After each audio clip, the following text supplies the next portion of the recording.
우리 꽃들도 함께 찬양하겠습니다.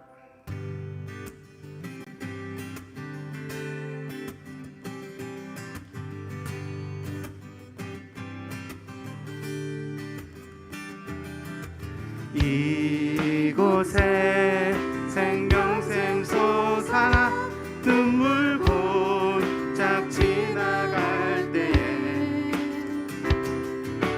너잖아 열매 맺히고 웃음소리 넘쳐나리라. 다시 한번 이곳에 생명샘 솟아나 눈물 곧짝 지나갈 때에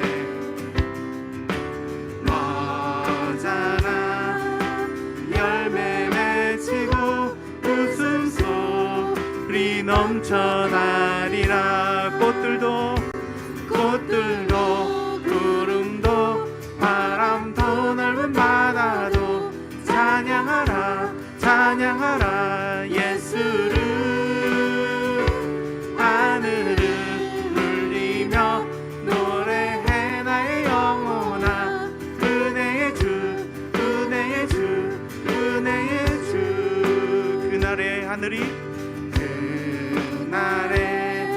하늘이 열리고 모든 이가 보게 되리라. 마침내 꽃들이 피고 온방에 주가 오시리라. 꽃들도 구름도 바람도 넓은 바다도 찬양하라 찬양하라 예수를. 하늘을 울리며 노래해 나의 영혼아 은혜의 주 은혜의 주 은혜의 주. 꽃들도 구름도 넓은 바다도 찬양하라 찬양하라 예수를. 하늘을 울리며 노래해 나의 영혼아 은혜의 주 은혜의 주 은혜의 주. 한 번 더. 꽃들도 구름도 바람도 넓은 바다도 찬양하라 찬양하라 예수를.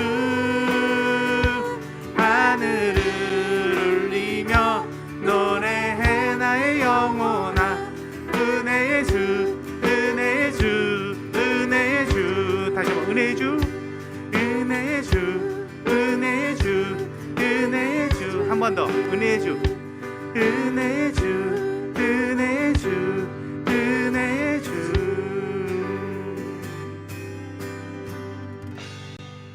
아멘. 우리 생명주께 있는 함께 찬양합니다.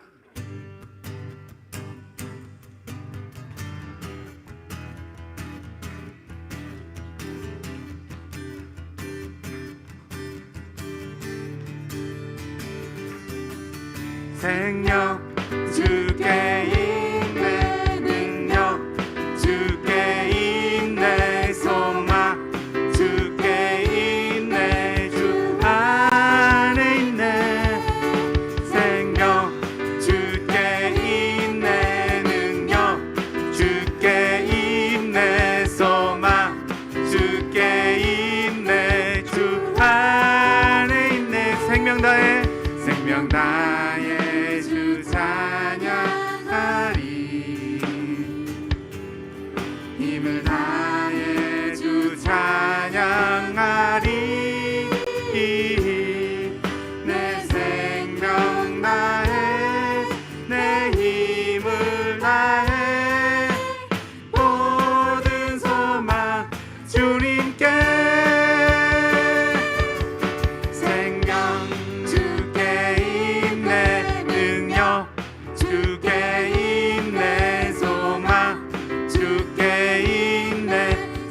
안에 있네. 생명 주께 있네 능력 주께 있네 소망 주께 있네 주 안에 다시 한번 생명 다해 주 찬양하리 힘을 다해 주 찬양하리 내 생명 다해 내 힘을 다해 모든 소망 주님께 생명 주께 있네 능력 주께 있네 소망 주께 있네 주 안에 있네 한 번 더 생명 주께 있네 능력 주께 있네 소망 주께 있네 주 안에 있네 주께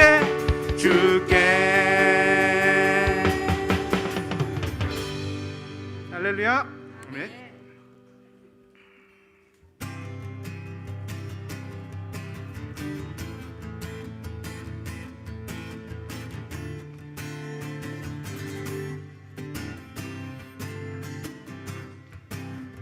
성령이여 임하소서 메마른 나의 심령 위에 주님의 은혜 담비 내려 나름 뻑 적셔 주옵소서. 박수 치면서 주의 권세 주의 능력 지금 이 시간 임하셔서 악한 권세 모두 끄트리고 주님 나라 임하소서. 영광 할렐루야 예수의 그 피가 내게 승리 주네 구원이 되시네. 영광 할렐루야 예수의 이름이 능력되네 소망이 되시네. 다시 한번 성령이 하면서 임하소서 메마른 나의 심령 위에 주님의 은혜 담비 내려 나를 뻥 적셔 주옵소서.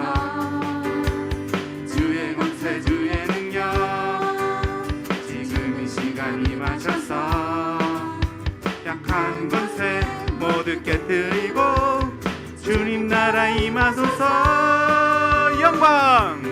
영광 할렐루야 예수의 그 피가 승리 주네 구원이 되시네. 영광 할렐루야 예수의 이름이 능력되네 소망이 되시네. 우리 다시 한번 영광 할렐루야 영광 할렐루야 예수의 그 피가 그 피가 내게 승리 주네 구원이 되시네. 영광 할렐루야 예수의 이름이 능력되네 소망이 되시네. 영광 할렐루야 예수의 그 피가 내게 승리 주네 구원이 되시네. 영광 할렐루야 예수의 이름이 능력되네 소망이 되시네.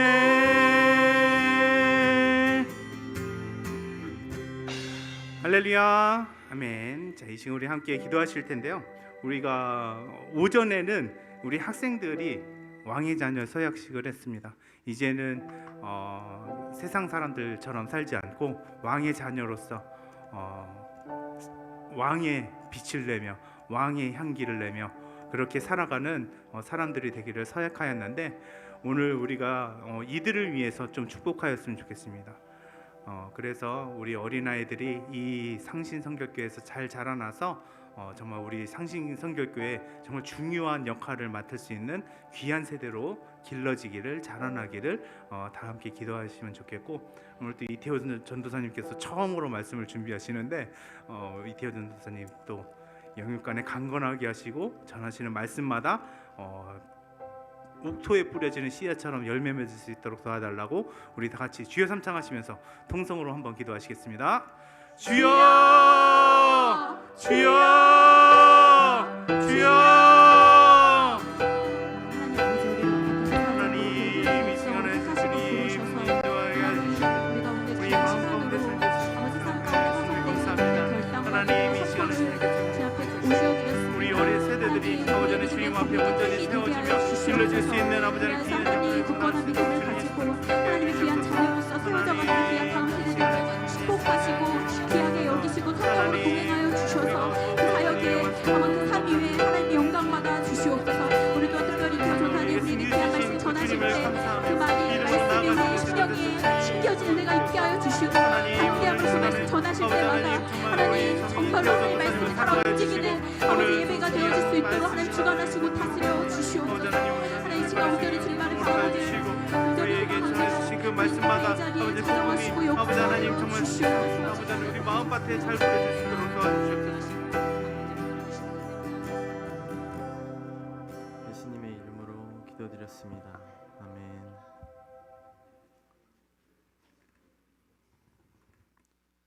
샬롬. 오늘 본문 말씀은 출애굽기 3장 13절에서 14절입니다. 다 같이 찾으시고 한번 읽어보도록 하겠습니다. 출애굽기 3장 13절에서 14절입니다.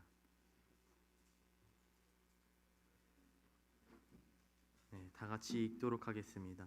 모세가 하나님께 아뢰되 내가 이스라엘 자손에게 가서 이르기를 너희의 조상의 하나님이 나를 너희에게 보내셨다 하면 그들이 내게 묻기를 그의 이름이 무엇이냐 하리니 내가 무엇이라고 그들에게 말하리이까. 하나님이 모세에게 이르시되 나는 스스로 있는 자이니라.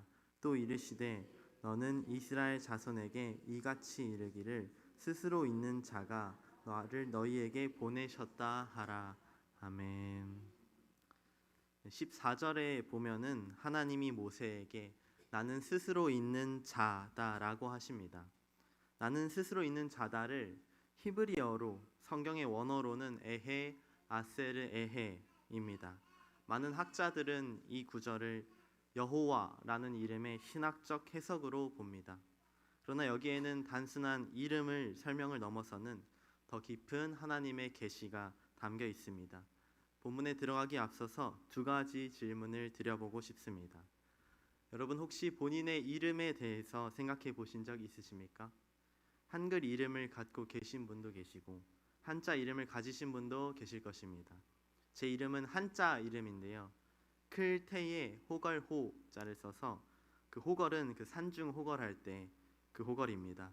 해석하면은 큰 리더, 큰 지도자가 되라 라는 의미로 지어주신 것 같습니다. 신기하게도 저는 그런 인생을 산 것 같습니다. 어렸을 때도 뭐 반장이나 회장, 축구팀에서도 주장을 맡은 경우가 많았습니다. 이정환 전도사님의 이름 뜻도 궁금해서 여쭤봤는데 바를 정해 빛날 환이라고 합니다. 바르게 빛나라 이런 뜻인 것 같습니다. 제가 고등학교, 대학교를 같이 다녔는데 실제로 그러했습니다. 이정환 전도사님은 바르고 정직하고 불의에 침묵하지 않고 또 사랑이 넘치는 그런 선배였습니다. 성경을 보면 이름이 단순한 호칭이 아니라 그 사람의 인생을 끌어가는 방향처럼 나타나는 장면이 참 많습니다. 이름이 그의 정체성을 보여주고 때로는 그 삶의 사명까지 담아냅니다. 왜 그럴까요? 창세기에서 아담이 각 생물에게 이름을 붙이는 장면을 생각해 볼 수 있습니다. 이름을 붙인다는 것은 단순히 부르는 것이 아니라 존재의 본질을 규정하는 행위, 그 존재가 어떤 의미를 가지고 있는지를 드러내는 일인 것입니다. 그럼 다음으로 하나님의 이름에 대해서 생각해 보신 적 있으십니까? 엘yon, 엘올람, 엘로힘, 하나님을 부르는 많은 이름이 있습니다. 엘요는 지극히 높으신 하나님, 엘 샤다이는 전능하신 하나님, 엘 올람은 영원하신 하나님, 엘로힘은 하나님의 권능을 가리키는 엘로아의 복수형으로 강하고도 높은 그런 신적 권능을 나타내는 말로 사용되었습니다. 이 이름들은 모두 고대 이스라엘 사람들이 하나님에게 붙인 이름입니다. 고대 이스라엘 사람들은 자신들의 삶과 신앙 속에서 하나님을 강한 자나 전능한 자 또는 영원한 자로서 경험했고 그렇게 부른 것입니다. 이 호칭들은 모두 이스라엘 사람들이 하나님에게 붙인 것일 뿐 하나님이 자신에 대해서 밝힌 것은 아닙니다. 우리가 이름을 부를 수 있다면 그것의 본질을 파악할 수 있다는 말입니다. 만약에 우리가 하나님에게 이름을 붙여 부른다면 그것은 하나님을 규정하는 행위가 될 것입니다. 이런 이유라면 하나님에게는 이름이 없고 또 없어야 합니다. 그런데 놀랍게도 하나님께서는 모세에게 자기 이름을 계시하십니다. 오늘 본문 말씀인 출애굽기 3장 13절에서 14절이 바로 그 장면입니다. 하나님께서 모세를 부르시고 모세의 물음에 응답하시는 장면. 전후 상황을 살펴보면 마치 하나님이 마지못해 하신 일인 것처럼 보이기도 합니다. 모세는 이집트 왕궁에서 다른 왕자들과 함께 훌륭한 교육을 받고 자랐습니다. 그러나 40살이 되었을 때 자기 동족을 괴롭히는 이집트인을 죽이고 이집트를 떠나 미디안 광야로 도망갔습니다. 그곳에 한 제사장 딸과 결혼해서 40년을 양치기로 살게 됩니다. 그런데 어느 날 모세는 호렙산에서 불타는 떨기나무 가운데 나타난 하나님을 만나 히브리인들을 이집트에서 구해내라는 명령을 받습니다. 그런데 약간 반항하는 듯한 태도의 모세는 하나님의 이름을 묻습니다. 모세는 하나님이 자기 이름을 밝히지 않을 것이라고 생각했을까요? 모세는 하나님이 자기 이름을 밝히지 않을 것이고 그렇다면 더는 이집트로 가라는 소리도 못할 것이라는 약삭빠른 계산을 한 것일 수도 있습니다. 뜻밖에도 하나님은 선뜻 자기 이름을 밝히십니다. 에헤 아셀 에헤 라고 대답하십니다. 에헤 아셀 에헤. 헬라어로 된 최초의 구약 성경인 70인역은 이를 나는 있는 자다 라고 번역했습니다. 한글 성경이 나는 스스로 있는 자니라 라고 번역한 것도 이 때문입니다. 그런데 있는 자라는 말에는 전능한 자 또는 강한 자라는 말처럼 하나님이 하나의 피조물, 존재물인 것처럼 오해될 소지가 있습니다.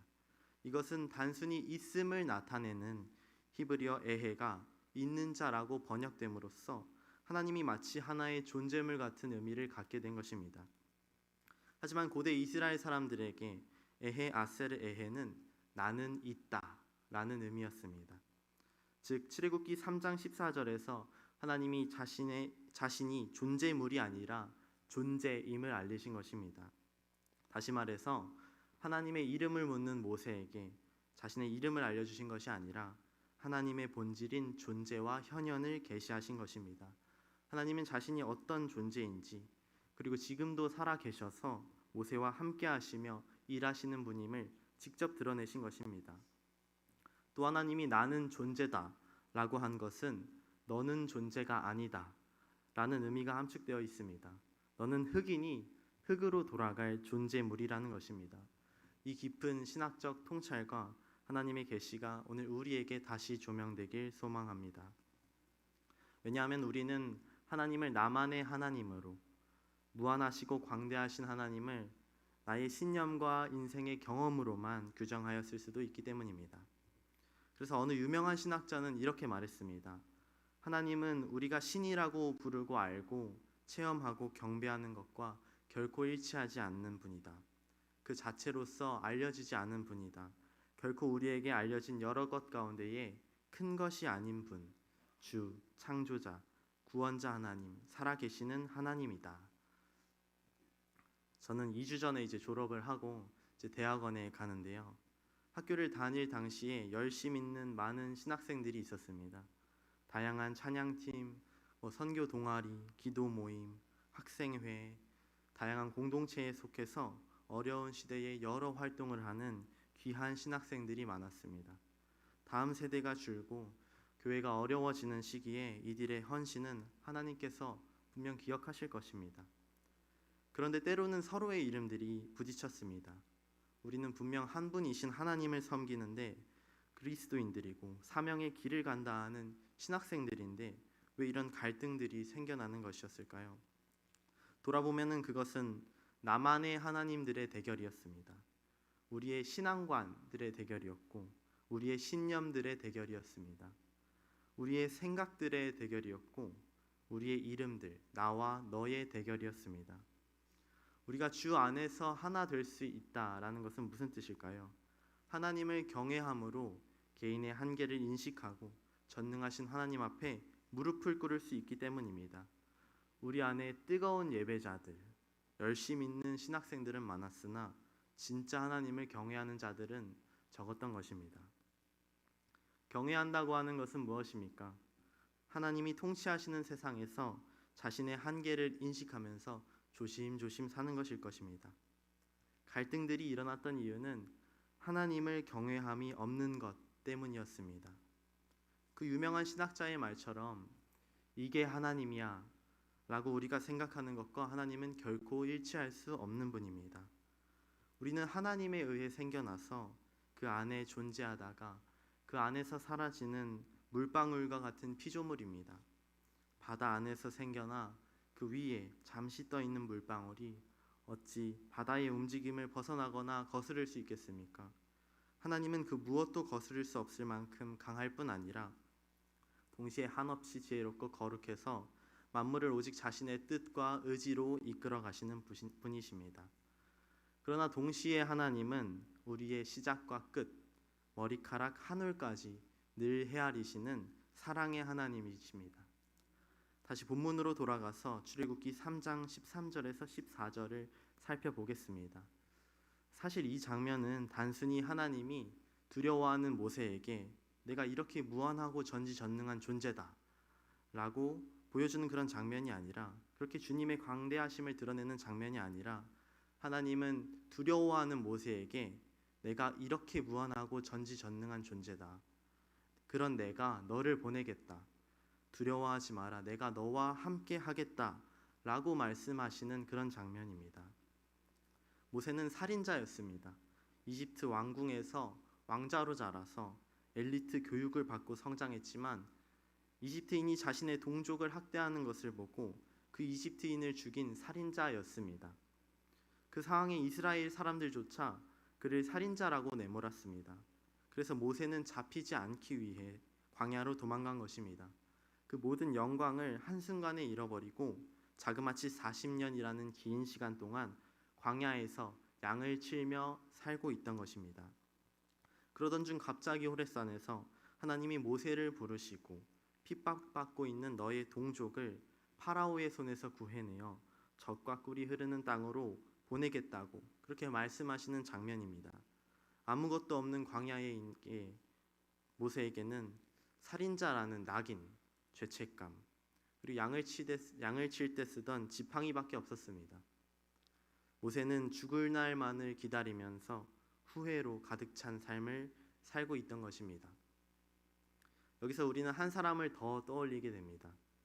모세보다 훨씬 앞선 시대에 한 노인이 있었습니다. 하나님께 약속의 아들을 받은 후에 그 아들을 바치라는 명령을 받은 사람. 그는 이미 하나님을 여러 번 만났고 약속도 받았고 복도 받았습니다. 그런데 그 약속의 정점에서 이해할 수 없는 명령을 받았습니다. 그는 바로 아브라함입니다. 아브라함은 명령을 받는 순간에 하나님 앞에 서 있던 모세와는 조금 다릅니다. 모세는 부르심을 받는 자리에서 떨고 있었고 아브라함은 이미 부르심을 받은 그 길 위에서 산을 오르고 있었습니다. 그러나 두 사람의 심정은 다르지 않았을 것입니다. 모세는 내가 누구이기에 갑니까? 라고 물었고 아브라함은 아마 속으로 왜 이 아들입니까? 라고 물었을 것입니다. 하나는 민족을 구하라는 사명 앞에서의 두려움이었고 하나는 아들을 바치라는 공포였을 것입니다. 둘 다 이해할 수 없는 상황이었습니다. 설명되지 않는 하나님의 뜻이었습니다. 그러나 아브라함은 길을 멈추지 않았습니다. 스스로 아들을 죽여야 하는 상황에 터무니없음을 이해할 능력도 없었고 그것을 견딜 만한 힘도 없었지만 아브라함은 하나님을 붙들었습니다. 그리고 그 산에서 여호와 이레 준비하시는 하나님의 경륜을 경험했습니다. 하나님의 경륜은 우리가 이해하는 방식으로 펼쳐지지 않습니다. 우리는 설명을 원하지만, 우리는 확실한 미래를 보고 싶어 하지만 하나님은 내가 함께 하겠다라고 말씀하십니다. 어쩌면 우리의 현실도 이와 비슷할지 모릅니다. 모든 것이 줄어드는 것처럼 보이고 힘은 예전 같지 않고 상황도 예전 같지 않습니다. 그러나 오늘 본문에서 하나님은 여전히 말씀하십니다. 나는 스스로 있는 자다. 다시 말해서 나는 지금도 존재하며 지금도 일하며 지금도 너와 함께 있는 하나님이다. 하나님은 모세를 보내시면서 함께 하셨고 아브라함이 산을 오를 때 이미 준비하고 계셨습니다. 하나님의 경륜은 인간의 계산을 넘어섭니다. 하나님은 우리를 보내시되 혼자 두지 않으시고 순종의 길 위에서 여호와 이레로 자신을 다시 드러내실 것입니다. 결국 우리는 보게 될 것입니다. 이미 준비하고 계셨던 그 하나님, 우리의 끝에서 기다리고 계셨던 하나님, 여호와 이레의 하나님을 보게 될 것입니다. 경기도 화성시 만세구 향남읍 상신리, 이 향남읍의 인구는 9만 명 정도라고 하고 상신리는 집계되지 않는 인구 수에 속한다고 합니다. 그 상신리에 속한 우리 상신 성결교회는 어떤 으리으리한 건물과 젊은 청년들과 훌륭한 사람들이 많은 교회가 아니지만 그런 작은 교회입니다. 그 신학생들처럼 그 하나님의 나라의 확장을 위해서 이것저것 다양한 그 시도를 할 젊음과 열정도 부족합니다. 그래서 사랑하는 우리 교회의 앞날을 걱정하면서 근심할 수 있습니다. 그러나 그 모세에게 말씀하셨던 하나님은 지금 이 시간 말씀을 통하여서 우리에게 동일하게 말씀하고 계십니다. 사랑하는 성도 여러분, 우리가 붙들어야 할 것은 교회의 크기가 아닙니다. 사람의 숫자도 아닙니다. 우리의 형편과 조건도 아닙니다. 우리가 붙들어야 할 것은 단 하나, 스스로 존재하시며 지금도 우리 가운데에 살아 역사하시는 하나님이십니다. 출애굽기 3장 13절에서 14절에 하나님은 모세에게 자신의 이름을 설명해 주신 것이 아니라 하나님은 모세에게 내가 누구인지 알아라 라고 지식을 주신 것이 아니라 내가 너와 함께 있다 라고 믿게 하신 것입니다. 이것이 하나님의 경륜입니다. 모세는 스스로 자신을 보았을 때 나는 살인자다, 나는 실패자다, 나는 광야에서 늙어버리고 이제 끝난 사람이다 라고 생각했지만 하나님은 모세를 그렇게 보지 않으셨습니다. 하나님은 모세의 과거를 들추지도 않으셨고 모세의 능력을 묻지도 않으셨습니다. 하나님은 단 한 가지를 말씀하신 것입니다. 내가 함께 하겠다. 우리 사랑하는 권사님들과 장로님들, 세월이 흐르며 우리는 우리 자신을 돌아볼 때 이제 나는 늙었다. 예전 같지 않다. 내가 할 수 있는 게 무엇이 있을까? 그러나 하나님은 우리를 그렇게 부르지 않으십니다. 하나님은 우리의 나이를 계산하지 않으시고 하나님은 우리의 힘의 크기를 보지 않으십니다. 아브라함이 모리아 산을 오를 때도 그는 설명을 듣지 못했습니다. 다만 순종의 발걸음을 내디뎠습니다. 그리고 그 자리에서 여호와 이레의 하나님을 경험했습니다. 준비하시는 하나님을 만났습니다. 우리 교회도 그렇습니다. 작아 보일 수 있습니다. 부족해 보일 수 있습니다. 젊은 청년과 열정이 부족해 보일 수 있습니다. 그러나 교회의 미래는 우리의 조건에 달려 있지 않습니다. 교회의 미래는 하나님께 달려 있습니다. 하나님이 계시고 하나님이 함께 하시고 존재하시면 우리 상신 성결교회의 사명은 계속될 것입니다. 하나님의 경륜은 인간의 계산을 넘어섭니다. 우리는 어떻게 될까를 묻지만 하나님은 내가 있다라고 대답하십니다. 우리는 앞으로 무엇이 남았을까라고 묻지만 하나님은 끝까지 함께 하겠다라고 말씀하십니다. 사랑하는 성도 여러분, 우리가 주 안에서 하나 될 수 있는 이유도 여기에 있습니다. 내 생각이 옳아서가 아닙니다. 내 경험이 더 많아서가 아닙니다. 우리는 존재가 아니라 존재하게 된 자입니다. 우리는 시작이 아니고 시작되게 된 자입니다.